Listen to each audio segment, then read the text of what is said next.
जय श्री राम, जय माँ भारती। संघ साधना समर्पण यूट्यूब चैनल पर आप सभी का स्वागत है। संघ साधना समर्पण के युग पुरुष केशव बालीराम हेडगेवार जी के जीवन परिचय के बारे में मैं आपको संक्षिप्त रूप से जानकारी दे रही हूँ। जब भारत आजादी के लिए जूझ रहा था, देश पर अंग्रेजों का शासन था, राजनीतिक पराधीनता, सामाजिक विभाजन और धार्मिक दुर्बलता, हर ओर निराशा का वातावरण था। ऐसे समय में कुछ जागृत आत्माएं जन्म ले रही थी, जो भारत की आत्मा को पुनर्जीवित करने निकली।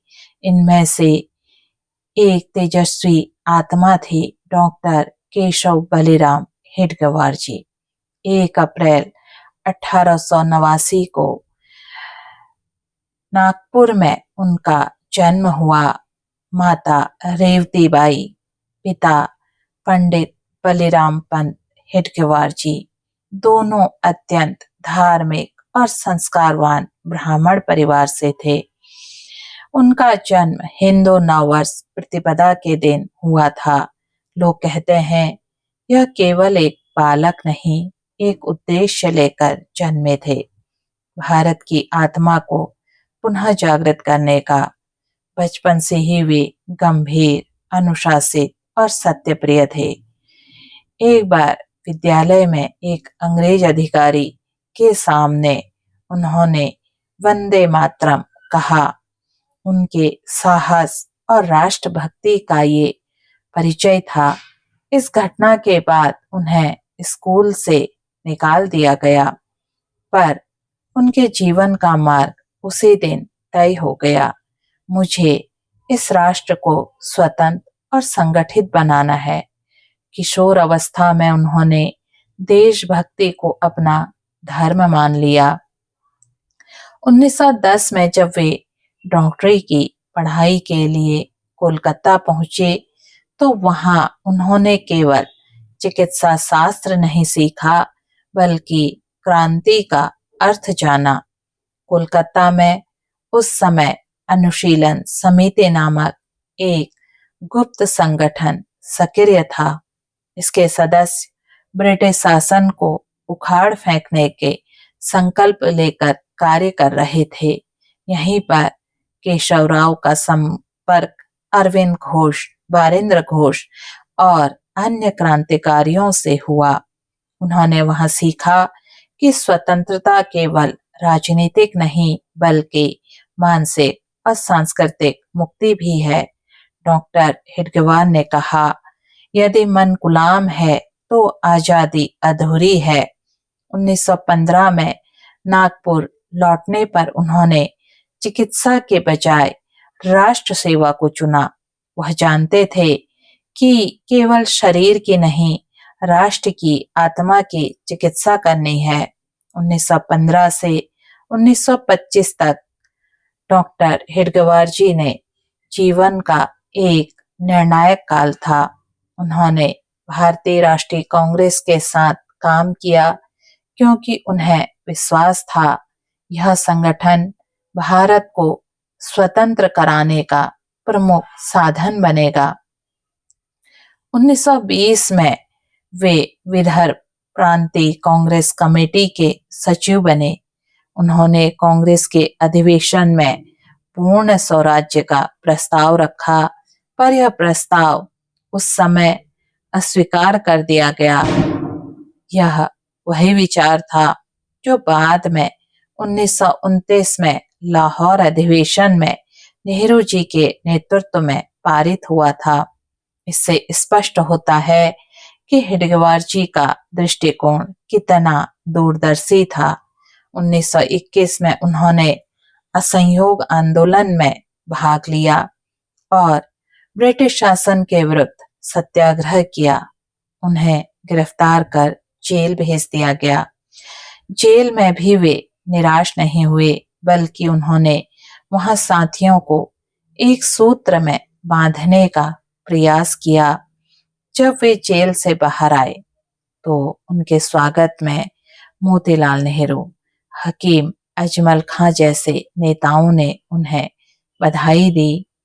पर डॉक्टर हेडगेवार जी का मन अब कुछ और चाहता था।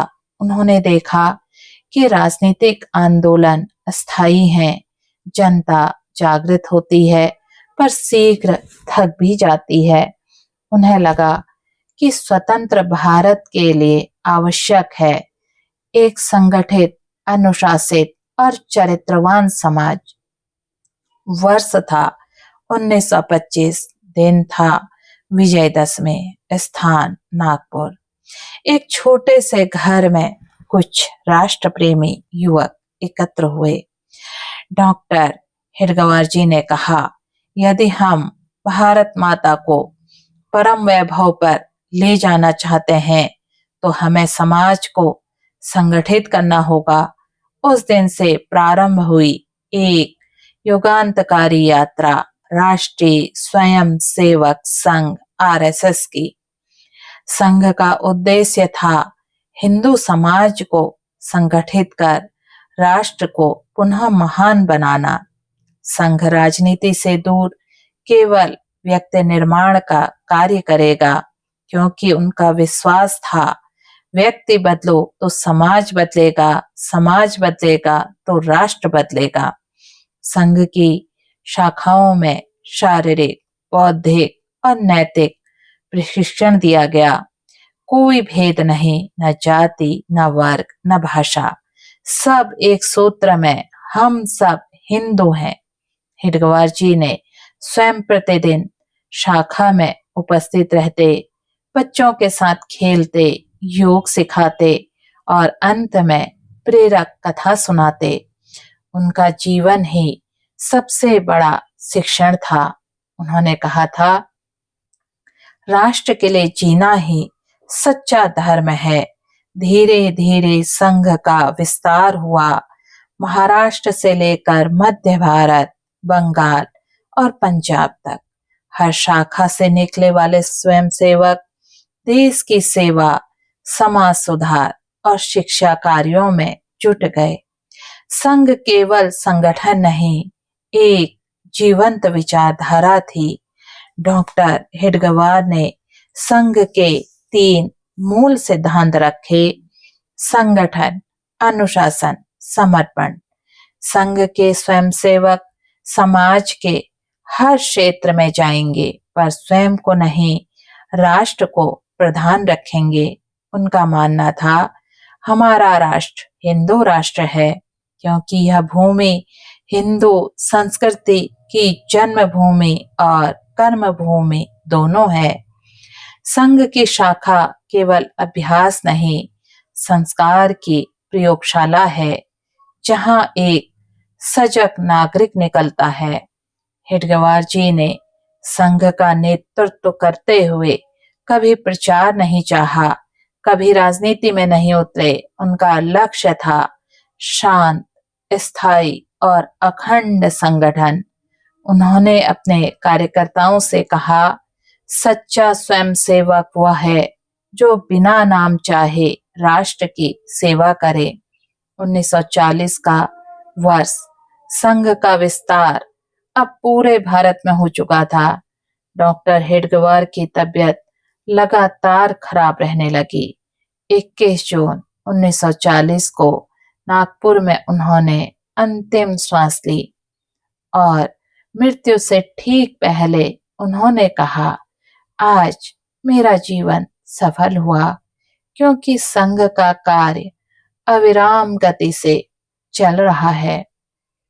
उनके अंतिम संस्कार के समय हजारों स्वयंसेवक मौन खड़े थे।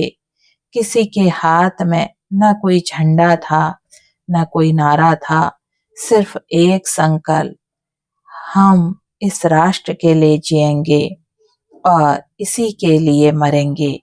डॉक्टर हेडगेवार जी एक युग निर्माता थे। उनका जीवन बताता है कि संगठन, साधना और समर्पण तीनों मिलकर ही राष्ट्र को शक्ति देते हैं। आज जब हम संग साधना समर्पण कहते हैं तो यह केवल शब्द नहीं, डॉक्टर हेडगेवार की तपस्या का सार है।